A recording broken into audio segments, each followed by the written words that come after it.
Welcome back to another episode of the OmniGeekCast, family-friendly discussion of comics, games, movies, music, and other fandoms. Such a milestone we have tonight, John. The very first time we get to say welcome back. Yes. We've made it all the way to episode 2. Wow, that's amazing. Do you remember that time we first started the podcast? It seems like it was just about 2 weeks ago. It wasn't. It seems like it wasn't that long ago, but we've been at this for a while now. We're all the way to episode 2. Yeah. And for the first time ever, we get to say, welcome back. So if you're listening, watching on YouTube, welcome back. We hope that you enjoyed the Meet the Geeks episode. We hope that you got to watch all of the parts of that. And again, in just a week or two, maybe 3 at the most, we'll be up and running on all of the podcast services. So for now, you're getting kind of an early access. If you're subscribed to the YouTube channel and you've watched all of the portions of Meet the Geeks, you're in early access right now. We're in a soft launch. Excuse me. So this is episode 2, and we're going to talk about Marvel versus DC, but we're going to focus on the cinematic universes. We've said before that John is way more knowledgeable when it comes to the comics. We're both about the same probably when it comes to the movies, because I've seen all the movies. I'm nowhere near reading half of the comics. So, but we're going to start things off with just a little chat about maybe some things that we've been doing over the past 2 weeks. And when we're not recording podcasts or YouTube stars. YouTube stars, I'm beating the fans off with a stick. I tell you, we've got double-digit subscribers, barely, and I can already just feel the fame radiating. But when I'm not preaching and John's not teaching, we're doing other things. We're doing the things, and so we're playing games, reading books, watching shows, watching movies. Yeah. And so we're going to start every episode off with just a little bit of what we've been doing over the past couple of weeks. And call it doing the things. Doing the thing. We've been doing the things. We have been doing things. And some of the things, maybe some things that you've been doing, and you might have a comment. Leave a comment on the YouTube video. You might have a question or a topic you'd like to have us cover, and we'll talk about a little later how you can get in touch with us to let us know what you want us to talk about. Maybe one of our 12 subscribers would like to ask us something, and right. And we have a few subscribers that actually live close enough they can come and sit in with us sometime. That would be fun. Yeah, so absolutely. We're gonna look at some special guests maybe eventually. Yeah, we have upgraded our setup too, which is kind of cool. Right, and yeah, you can mention that too. One of the things that I have done this week is I have moved us to an upstairs studio. Mm-hmm. And I wanted to dub the studio Watchtower. I like it. Since it's upstairs, it's top floor. Right. But I got to thinking about it. Really, the only thing that we're watching over is a cow pasture in rural Mississippi.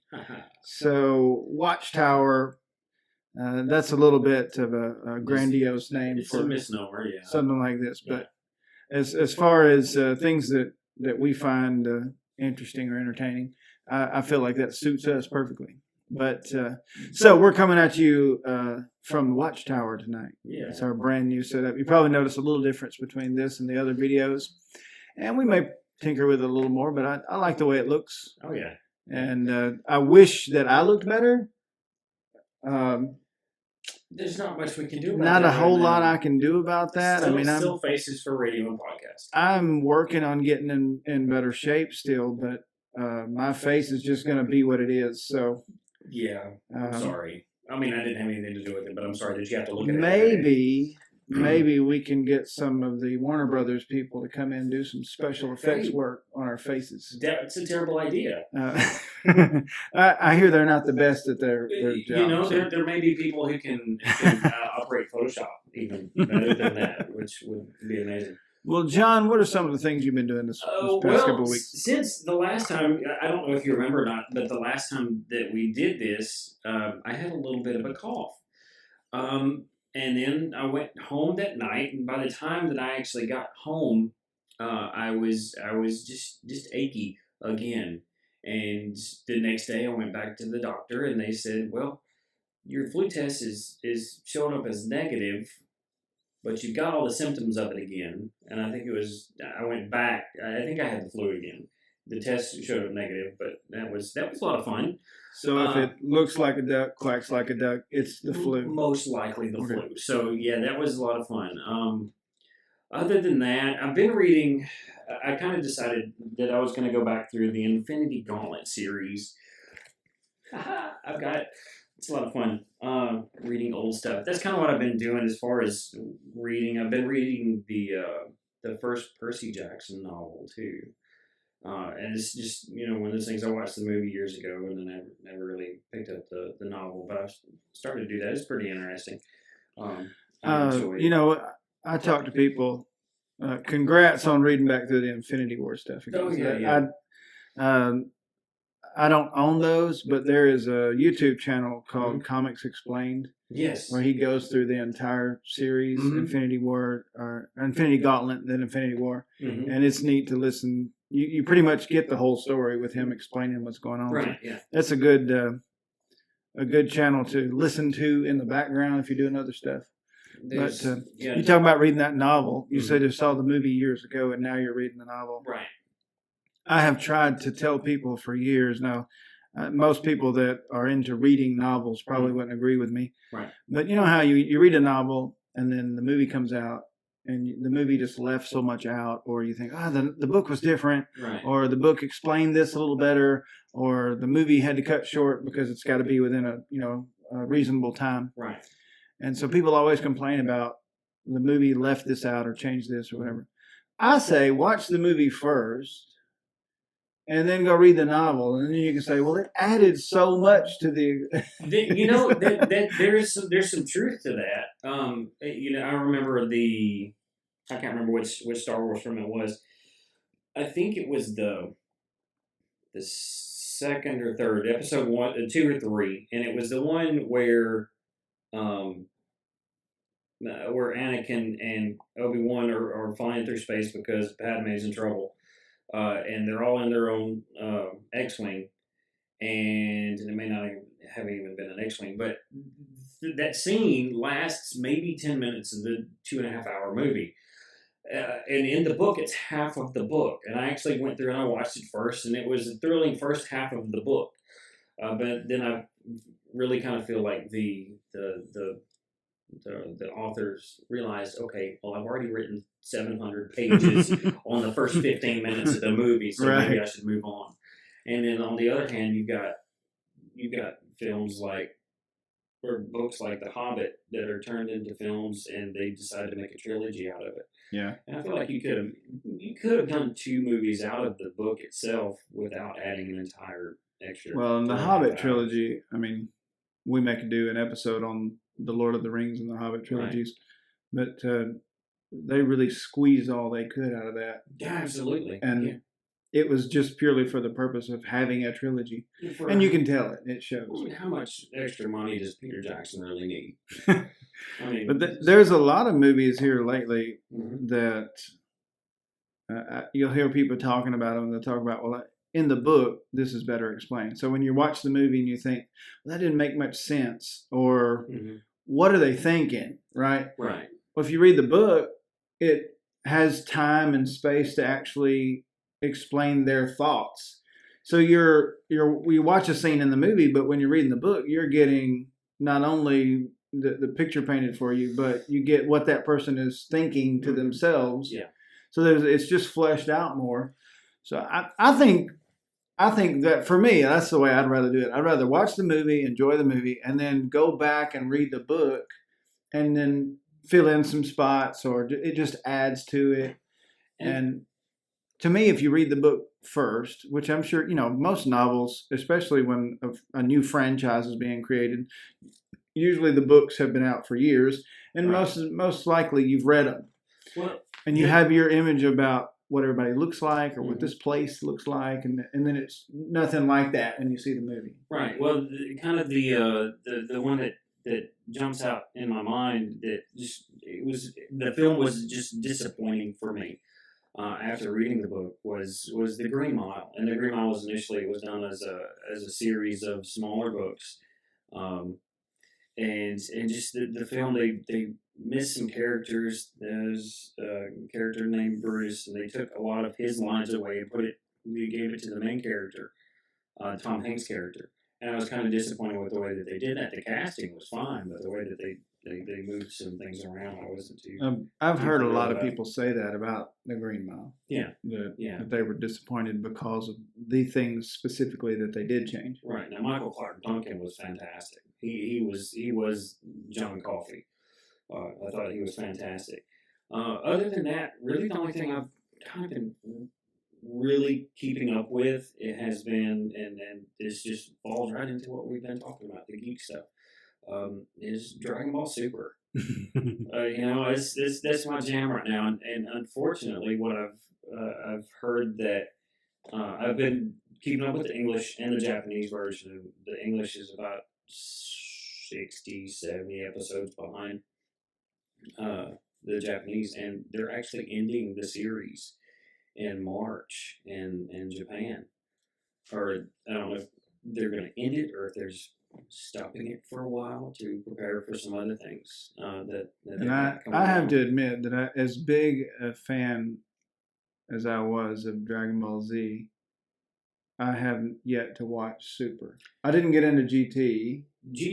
I watched a couple of episodes of it, and just about the point where they turned Goku back into a kid, I was out. Yeah. And then Super has been just fantastic. It's almost like a direct sequel takes up after the Buu saga, and I thought that it's been really well done, and the original creators that he now is it on like Hulu or Netflix or something like not that? that I've seen. So nowhere that I can go and binge it. Unless you want to come to my house because I have them all recorded. You have them on DVR. Yeah. Well, there is an app that you can go watch the Japanese version of it. I think it's called Crunchyroll, if I'm not mistaken. And so long as you don't mind English subtitles, it's okay. You know, I've watched some animes with English subtitles, and it's a good way to watch it if you can sit down and focus on it. Yeah. Most of the time, especially if I have a show going, I'm trying to do something, or I'm watching the show and doing something else, or Eli comes in and he wants to play. And, right. So that may be something I can lay in bed at night and fall asleep to an episode or something. Well, read the subtitles. The thing about the English version, it comes on late at night. Same voice actors? actors? The same voice actors, which is great. And as a matter of fact, I want to say that they came to a Mississippi convention last summer. I think the Sean, I'm not going to try to pronounce his last name. The guy that does Goku's voice. Smith, yeah. It's not Smith. No, it's Sean. Something Shamel. I don't know. Right. Anyway, the point is that I think he ended up getting sick, but the guy that does the voice acting for Vegeta, he also does Piccolo, but he was there. So they do a lot of conventions and stuff as well. But that's really the only thing that I've been. So getting the flu, reading a few things, a couple things, and keeping up with the Dragon Ball Super. Yeah. I would like to say that I do a better job of keeping. I really enjoyed the DC stuff that's on the CW. The problem with it is some of it is just there's a lot of it's violent, and I don't. As much as I enjoy that, can't kind of sit stuff, down with Chloe and watch I that. can't, and by the time she goes to bed, I gotta be up at 5 or 5:30 in the morning. So it's those like teachers, man, I'm telling you, working 20 hours a day. Yeah, I know how that goes. I used to teach. Yeah. But that's been my life the past couple of weeks. Well, I even though John was here last week and had the flu and we didn't know it, we didn't realize it, I somehow have not gotten the flu. That's awesome. Let's hope it stays that way. I attribute that to the fact that I refuse to get the flu shot. Well, and you're not a teacher. Right. I'm not a teacher. I'm not around people with the flu all day, every day. That helps. Right, yeah. And but I was around you, and you even called after you left. You're like, "Hey, man, I So, think I've got the flu. Yeah. Please don't be mad at me if you get the flu." But it turned out okay. Nobody in my household had the flu, so That's awesome. John escaped with the flu intact and without spreading it. For the second time in January. January was the longest year of my lifetime. I've had the flu once, and I don't wish it on anybody. It's not fun. No. Well, I've been doing some things the past couple of weeks. Like I said, I wasn't sick, so I was able to do more things. Awesome. Aside from my job. Of course, I've had some doctor's visits and things like that that I've been going to, but I have I've been reading to my son. Of course, I read to my son most nights before he goes to bed. And this past 2 weeks, we've been reading Goldilocks and the Three Bears. Right. Now, I've always known that story. Mm-hmm. I don't know if I'd ever actually just read it in an actual book until I started reading it to him. But I realized just after a couple of times reading it, I started just coming to the realization that Goldilocks is a jerk. Yes. Like just a little, like a short rundown of that book. She's walking in the forest. She smells something good coming from the forest. She goes to check it out, and it's at a house. Mm-hmm. And she knocks on the door. Nobody's home. The door kind of swings open, but nobody's there. So she just walks up in the house. Who does that? That's not your house. A thief does that. She walks up in the house. She, of course, sees the porridge. Mm-hmm. Now, who in their right mind? What kind of normal, courteous person would just walk up into somebody's house? Oh, there's food on the table. I think I'll try it. What may also be concerning about that is that she's always been depicted as a child. So who allows their child to be walking along sweet in the woods? little blonde hair, pigtail, braided hair. Yeah. She tries the daddy's porridge. It's too hot, I think it is, or too cold. His is too cold. Mama's porridge is too hot. She takes a little bite of the baby's porridge, and it's perfect. So what does she do? She eats the whole bowl. Now, the first night I was reading that to him. I try to be sweet when I'm reading books to him before he goes to bed. You want him to be comfortable and drift off to sleep. And so the first time I read that, and she ate it all up. But the following night, like after I began to realize, this girl, what a jerk. She's a thief. And the rest of the nights we've read that book, and she ate it all up. Mm-hmm. And she ate it. It's not even hers. She ate it all up. Then she goes to try out the chairs. Daddy's chair is too hard. Mama's chair is too soft. Baby's chair is just perfect. What does she do? Until she breaks it. She breaks the thing. Right. She breaks it. And that's bad enough. I understand maybe you sat in it. It feels good. This is the one that's the most comfortable for me. You didn't realize you were too big for it. You broke it. Just crumbled under your weight. She doesn't even seem to have any remorse over it. She's like, oh, I guess I'll go lay down. Like, the chair broke, so I guess I'll have to lay down now. So she goes and, of course, checks out the beds. One's too hard, one's too soft. Baby's bed is perfect. She just falls asleep. I mean, talk about making yourself at home. This is not her house. These bears don't know her. It's not like they're the neighbors and they're like, oh, there's the neighbor's blonde-headed girl again. Right. She's over here again. We see her all the time. They're strangers. They don't know her. Mm-hmm. And she falls asleep. Of course, they come back. And I'm already like upset at Goldilocks doing all these things. And then when the bears come back, the door is open. All right, it was already open. So they come back from their walk. The wind could have done that. Yeah, the door is open. And the book makes a point to mention, like, when they come back, they find the door open and muddy footprints in the hall. So not only did Goldilocks eat all the porridge, break the chair, she left muddy footprints in the hall. She didn't wipe her feet before she went in the house. Got the carpet all muddy. And now they're going to have to not only fix a chair, cook some more porridge, they got to shampoo their carpet too. This little girl is the rudest little girl. She's a force of nature. Pretty much. Yeah. And so now every time I read that book to him, I just cannot. I can't be sweet with it. I mean, this little girl, she's got some problems that she needs to work out. Well, another thing that you might want to this may add an entirely new level to this, Nathan. How did the Bears afford that house? How did they get that house? Where did they get the ingredients for the porridge? How did they afford the chairs and the beds? They're bears. Where did they put the money? You know, Your mind is blown. I feel when I'm reading that book, I feel so bad for the little baby bear because, Papa Bear's like, somebody's been sleeping in my bed. Okay, somebody's been sitting in my chair. That's fine. Yeah. Somebody took a spoonful of my porridge. They didn't like it and moved on. That's inconvenienced. The poor baby bear. Yeah. All of his porridge is gone. His chair's completely broken. He can't use it anymore. And she's in his bed when they get there. Yeah. And what does she do? She just runs out. Runs away.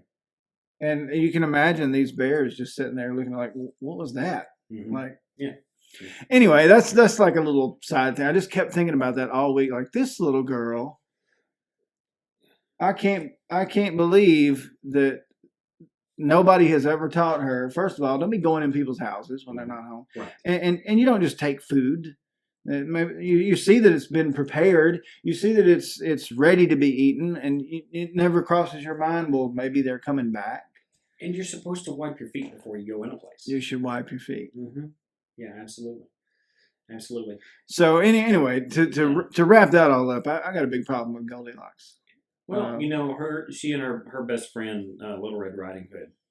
I mean, how dumb can one person be? You can't recognize your grandma. You mistake a wolf. Look, either that grandma. or grandma's got some grooming to do. One or the other. Yeah, but on the flip side of that, you've got the bears that own a house, and you've got a wolf that can speak like a grandma. Look, I feel like we need to put a pin in this. We need to make an entire episode about fallacies and fairy tales. Fairy tales and nursery rhymes. Yeah, I like it. We could do that. Because there you get into Aesop's fables. Oh, yeah. I love reading the original versions of some of these that are much more gruesome than the fairy tales that we tell our kids today. The Three Little Pigs, instead of, we tell the version where the wolf blows the first pig's house down, he escapes and goes to the next pig's house, and then they both have to escape and go to the third pig's house, and of course he can't blow it down. In the original version of that, the wolf just eats the pigs. Yeah. He eats the first and the second pig. And to me, that's a much more entertaining version of that story. Yeah, that would be fun. What was the name of the film? It had Heath Ledger and Matt Damon in it, and it was about. And I had it until I tried to talk about it, and it was about their brothers. Their Is it the Brothers Grimm? The Brothers Grimm. Thank you very much. What a moron. Anyway, the first time I had the flu, you remember I was talking about sitting around watching movies, and that was one that I had recorded months ago, and I was waiting for the right opportunity, and I tried to watch it while I was sick, and I made it through about half of it. It was terrible. It was so bad. Anyway, that's another story for another day. Well, that wasn't even necessarily a hobby of mine, but I just thought, I read to my son at night, and we read all kinds of books. I never know what he's going to pick out, but for the past week, every night it's been, I want to read Goldilocks and the Three Bears. So that's what we do. Nice. And you been watching anything, reading anything? Playing anything? We watch. Kate's really going back through Gilmore Girls right now, so I catch an episode here or there when I'm walking through, or sometimes she'll fall asleep to an episode. Right. But one of the things, we mentioned last time that I also take a little time and do VR reviews. Right. And there's not, especially when I first started, there wasn't a whole lot of VR games to be reviewed. And I started doing a thing where I did like a VR wish list. So I would not necessarily review a game, but I would play a game and capture the footage, and then I would talk about uh, the fact that I would love to see that game in virtual reality. Right. And my very first VR wish list video was Doom. I was playing Right. Doom 2016, and one of the things that I did was I just played that game, captured the footage, and then I talked about how awesome that would be to have that game in virtual reality. And from there, I just started every now and then I would pick a game and just talk about this is on my VR wish list. Right. And at the time, there wasn't a Doom in VR. Now there is now. They've released one since then. Yeah. But so they made that wish come true. Nice. But the latest game that I played it this week. Now I played it years ago. This game was released in 2005 on the PlayStation 2, Shadow of the Colossus. Oh yeah. October of 2005 was the original release, and it just come out remastered on the PS4. Now they had an HD version on the PS3 too, but I traded that one in long ago because I knew this one was coming out. Right. And this game, I don't know if you've ever played Shadow of the Colossus. I have not. You'll see here in a second, there's some gameplay footage that I captured too. This is just like the intro to the game that you're watching. Right. The whole point of the game is that you bring your girlfriend to this altar at the very beginning, and she's dead, and you're trying to bring her back to life. I'm just telling like the very short version of the story. Sure. You're trying to bring her back to life, and this spirit comes out and says, well, if you want to have the power to bring her back to life, basically there are colossi all over this land, and you have to go and defeat each one of them to be able to have the powers to bring her back to life. So what you do is go through. There's not really levels. There's one colossus that you will go and find, and when you run up on him, then you have to figure out how to defeat him. Right. And then after you beat that one, you go back to the main temple, and then you'll go find another one and try to beat him. And once you've defeated all of them, then that's the end of the game. You get to go back and try to bring your girl back to life. But this game,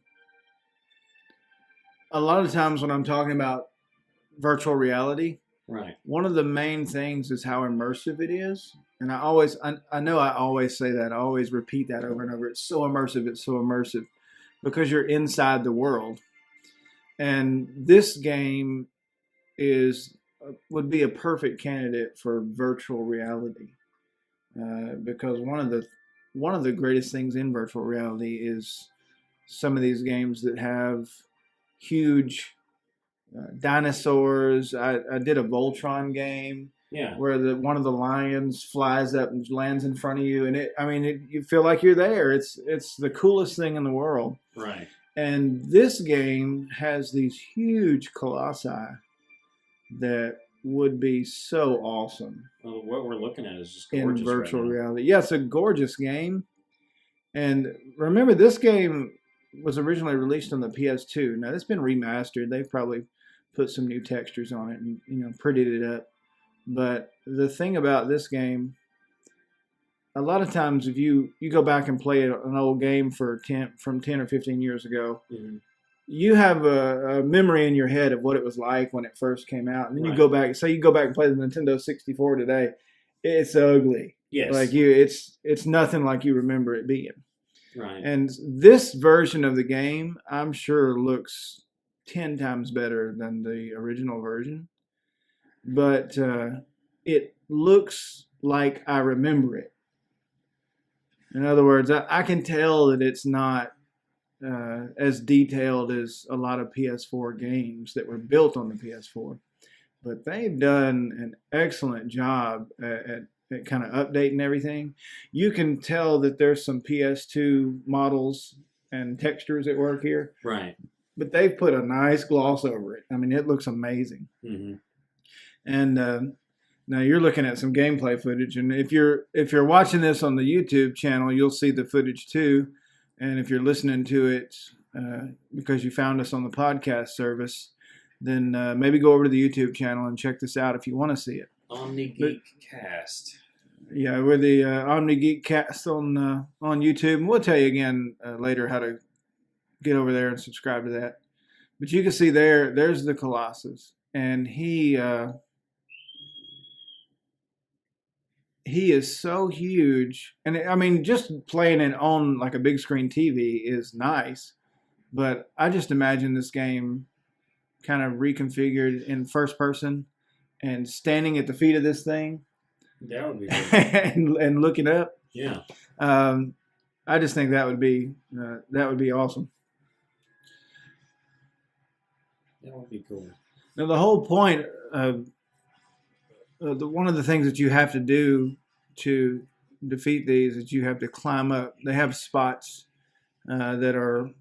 It's the only way to actually do damage is to get to the very spot where you can kind of stab him, and you have to find the spot. Some of them have multiple spots, right? But you can kind of see he's got fur and he has some ledges and things. So you have to figure out a way to first get onto the Colossus and then climb to the place where the spot is where you can stab him and do damage. And each one is different. Each one is like a different puzzle that you're trying to solve. Oh. And what you have to do is figure out, like I said, first how to get up on top, and then find all the spots. I cut out some of this. There's a spot where I actually go to finish him off in a second, but you got to find all the spots where you can stab him. Now, there's a game called Robinson: The Journey where it's a VR game and it's in first person, and it has a climbing mechanic to where you pull each trigger on the controller to reach for the next thing that you're trying to grab onto to climb. Right. And I was thinking about that. If you made this game first person, then you could use that mechanic to climb, and then it's not like it would ruin the game if you changed it from third person to first person. It would work in first person, but this game is the latest one on my VR wish list. I want this. I want this to be in VR. I mean, I could see. I think Doom might be a little bit easier to do something like that because it's already a PvP shooter. And any game that's first person, or I did one on light gun games. Right. That's kind of ready made for VR. But I feel like this would work. You'd have to tinker with the mechanics a little bit to get it to work in first person, but I think they could do it. And I think it would be amazing. Now, the company that developed this game developed The Last Guardian, and it's the beast in The Last Guardian is called Trico. It's not nearly as big as the Colossi, but they made a demo that's just a VR demo where you kind of play around with Trico, and just having that thing in your face.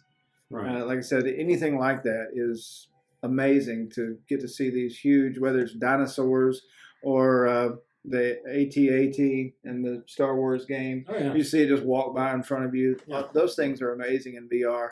And that's why I think this game would be perfect for VR. You won. You killed it. I killed it. That was the end of the first Colossi. And or the first Colossus. Colossi is plural, I guess. That was the end of the first Colossus. Yeah. And but I think there's a lot of games that would translate well to VR that you and I have said that you don't see a lot of companies trying to do that, but there's a lot of opportunities there that companies are missing out on, I think. Well, I mean, we have said for years that or maybe not even for years, but we've talked about the lack of a good Superman game. And I feel like that if they were to do a Superman game in VR, I feel like it would be Probably the most successful.